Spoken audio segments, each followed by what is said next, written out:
You've tuned into another edition of The Break Room, a weekly conversation about how the City of St. Augustine works from those who do the work every day. Hosted by the City of St. Augustine's Communications Director, Melissa Whistle, The Break Room offers a closer look at the different city departments and provides updates on current and upcoming projects and events. And now, your host, Melissa Whistle. Welcome to The Break Room. Thanks for tuning in. I'm Melissa Whistle, Communications Director for the City of St. Augustine. With observances for things such as Earth Day and Environmental Awareness Week, it's always a good idea to talk directly with the folks in the city whose job it is to think about these things all year round, where every day is Earth Day and every week is Environmental Awareness Week. So I've invited the city's Environmental Program Coordinator, Glaber Skip, to join me in the break room. Glaber, welcome back to the break room. Thanks for having me, Melissa. So let's talk a little bit about your role as the Environmental Program Coordinator. That's your current position, but my understanding is that's really something that's quite evolved over the years, and that's not where you first came in with the city when you started. That's correct. I can't believe it's been 11 and a half years Wow. that I've been here at the city, almost, just shy. Okay. And I first started as the city's first environmental compliance inspector, and I was hired to start up the city's fats, oils, and grease program and the cross-connection control program. Fats, So- oils, and grease, FOG. Fog. So, I've been on the break room many times over the years, always talking about grease and not to put it down your drains. So, And you're now, this whole green idea is really, it's nationwide, it's worldwide. We all have to be really aware of the environment. So how have you seen that change in terms of starting out as this inspector where you're inspecting grease traps and things like that to what you're doing now, which is really overseeing a team of people? yes. So we've actually, in the last a little over a year, we've added to our team, and now we're focusing more on sustainability. We still have the fats, oils, and grease, and we still have the backflow prevention that we're working on, and a few other programs. We run the city's laboratory on the side. But yes, now there's a big push towards sustainability. So we've been working on a lot of projects, creating the city's internal sustainability team and getting all kinds of things like that running. And when you talk sustainability, we'll come back and talk about the sustainability programs, but we have things even internally. We'll come back and talk about the sustainability from a citywide scope, but even internally, we're taking steps as an organization trying to do things sustainability-wise. How does that work? That's right. We have a little team that we've built where we have actually different program areas within the city, like general services, the marina, utilities. Everyone has representatives that are part of this team, and we get together a few times over the course of the year to kind of break down these program areas and where we can make more efforts to be more sustainable. Are we going paperless? What are we doing? Yeah, so one of the big initiatives has been to go more paperless. We've implemented CityWorks recently, which is our asset management software, which has allowed us to get rid of a lot of paper. So now everything is input into iPads. Our field inspections are all done through iPads, which means no more paper. Great. And that's out in the field. That's out in the field, correct. Did we see some of this? Did COVID, it kind of almost seemed hand in hand, timing-wise. It did. It was kind of hand in hand, and that's been beneficial on many levels. Now a lot of our plan review is happening electronically. No more big sets of plans being dropped off. So it worked hand in hand. Not a lot of paper. Right. So hopefully we're making less of that, a smaller footprint. Yes. Excellent.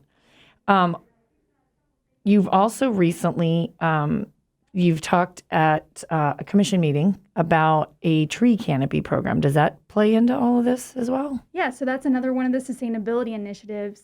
We went to the commission. We had a workshop February of 2020, right before COVID was starting, and we presented, some sustainable ideas such as the tree canopy, organic waste, the internal sustainability team. And so we've really been working on this tree canopy program, which we're hoping to open up for applications June 1st. So Okay. Stay tuned for more information on that. Summer of 2021. Yes. And what does that mean for me as a resident? What does that mean if I'm going to apply for a tree or this tree canopy program? So we're really looking to expand the city's tree canopy, and the city has very limited right-of-way space where we could plant them in public property. So we're looking to actually plant trees on private property. So if you're a city resident, you own your home, and you want to apply for a free tree that's planted on your property, that's what this program would encompass. And can I pick the tree, but I'm responsible for it? How does that work? Yeah, so we're ultimately going to have drop-down selections You'll get your primary selection and then a backup if the primary doesn't work. It'll be based on which tree can be planted in your space. If there's overhead power lines or underground utilities, you have to take into account for the size of the tree and what it's going to grow up to become. And if I get this tree, I'm responsible for it? That's correct. Watering it? I got to make correct. sure I keep it alive. Got to keep it alive. Okay. Yes. And the tree canopy really is just keeping our city green, having more trees, environment. Yes, we lost a lot of trees in the hurricanes, Matthew and Irma, so we're looking to replace some of those tree canopies. And as a business, can businesses apply, or is this residential? This is residential homeowners. Okay. Residential homeowners, so tree canopy, we'll hear more about that. I'm sure we're going to put some of that out on our social media website and all that kind of business when it's time to launch that so that folks know when they can apply. Definitely. We've had a lot, we did the initial press release with the commission meeting, and we've had a lot of positive feedback so far. And it'll be an online process, and I apply for it? Am I guaranteed a tree? There'll be some conditions that need to be met. You'll have to sign a waiver form, giving us the ability to come plant the tree and, you're taking responsibility for the tree. Guaranteed is a tough word. It'll depend if you have the right place for the right tree. And I guess guarantee in the sense that, will there be some type of a process where you're going to look for making sure they're not only in one part of town, that they're spread out around town, or do we know yet? We're working on those details. Okay. Yes. So still more to come. Yes. But look for the tree canopy, and potentially you can get a free tree and have a tree in your yard. Yeah. All right. Exactly. If you're just now tuning in, you are listening to The Break Room. I'm Melissa Whistle, Communications Director for the City of St. Augustine. Joining me today in studio, I have the pleasure of talking with Glaber Skip, the city's Environmental Program Coordinator. So, Glaber, we've been talking about city programs, sustainability, what we're doing, and always wanting to help our residents and our community to be more sustainable. But we also work in collaboration with Flagler College, which is something, is that a new kind of thing? But I know the relationship with the city and Flagler College, we have a lot of things that we do. But you actually have quite a few programs that have been in place for a while. What are you guys working on? Yeah, so over the years, we've worked a lot with Flagler College. Sometimes they have projects that they're working on that they want to team up with us, sampling projects, environmental science related, or they come to our wastewater plant for tours. In the last year or so, we've really increased the amount that we've been working with them on these collaborative efforts. One of the most recent ones was storm drain marking. Okay. So we had students come out as part of a GIS mapping exercise that they were doing, and they marked our storm drains, and they were looking at the condition of the little plaques that say no rain, only rain down the drain. Right. So that's what we're working on them with. And the storm drains are different than regular runoff drains, or it all goes down in the same drain into the same? I know that only rain down the drain is one of our campaigns. Right. So storm drains, the drains that are outside, those go directly to the waterways. They do not go to the wastewater treatment plant. So the drains inside your house, like your shower drain, your toilet, those all go to the wastewater treatment plant. Mm-hmm. The storm drains go directly to the waterways. And that medallion that you're talking about, can you describe that to me? Is it like a little stamp? It's a metal plaque, like an aluminum metal plaque that we glue down that basically is reminding residents and business owners and tourists, everyone that, don't put any pollutants down those drains. Right. Goes right to our waterways. Goes right to our waterways. Which affects our ecosystems, our plant life, our animal life, fish, manatees, all of that. Right. And one of the big issues that we have too is leaves. Okay. Leaves in our streets. If you're mowing your lawn or doing yard work, do not blow leaves into the street. Blow them back up into your yard. Use a mulching mower so that they break up and they're actually natural fertilizer for your lawn. Those leaves can clog storm drains. You've seen the leaves building up on the grates, and then you get a big rain shower and the rain has nowhere to go. Right. And if they make it down the drain, they're actually, once they break up in the waterway, that's excess nutrients that weren't natural to that waterway. And that's an important point to make about those storm drains. I know with our sunny day flooding and our tendency to have these nor'easters or this increase in some of the storm activity that we're seeing, you don't think about leaves in the drain. I know I've started doing a better job, at least attempting to not blow into the street, which drives my son crazy because he has to blow it back into the driveway or sweep it up or put it in a bag. But I joke with him. I say, only rain down the drain. I live it at work, so we have to live it at home. That's right. So you were also, I think one of the things you guys have been doing, you're talking about working with the students. There's, is it a media class or you guys were working on some environmental PSAs. Right. It's a science communication class Okay. at Flagler that right now is teaming up with us here at the city to create some public service announcements that we can release to the public. So those will come out through Flagler, or We will actually be putting those out, and their Okay. topics, we left it open, environmental themed. It could be anything. So we have everything from invasive plants to feral cats to fishing. Oh, wow. So we're going to have a lot of variety of topics to share with you soon. Interesting. But that's also through the student environmental communication, you said? The science communication class, yes. Interesting.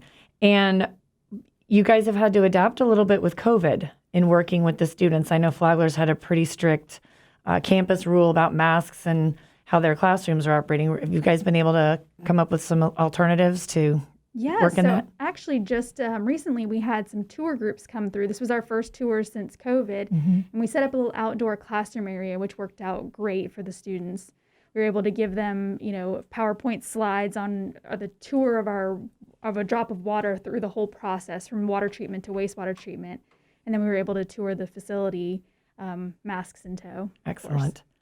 One other thing that talking about COVID, and again, working with the students, was a marketing class and a branding initiative. But can you tell us a little bit about it? It was a great idea. It was going to be helping the business community be represented by going green. Can you talk a little bit about that? And are we going to be able to get that launched?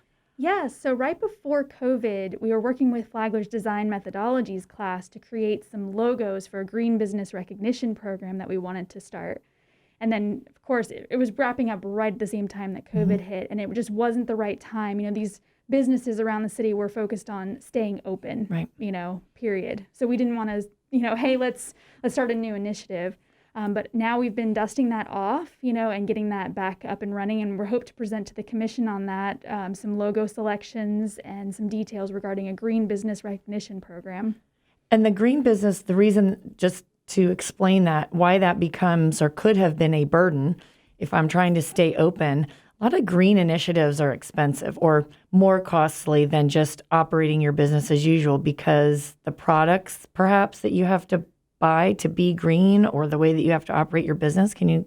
Not always. Okay. There are some environmentally friendly products that aren't cost prohibitive. Okay. So that wasn't, we're hoping that's not a big factor in this, because there are, cost effective solutions.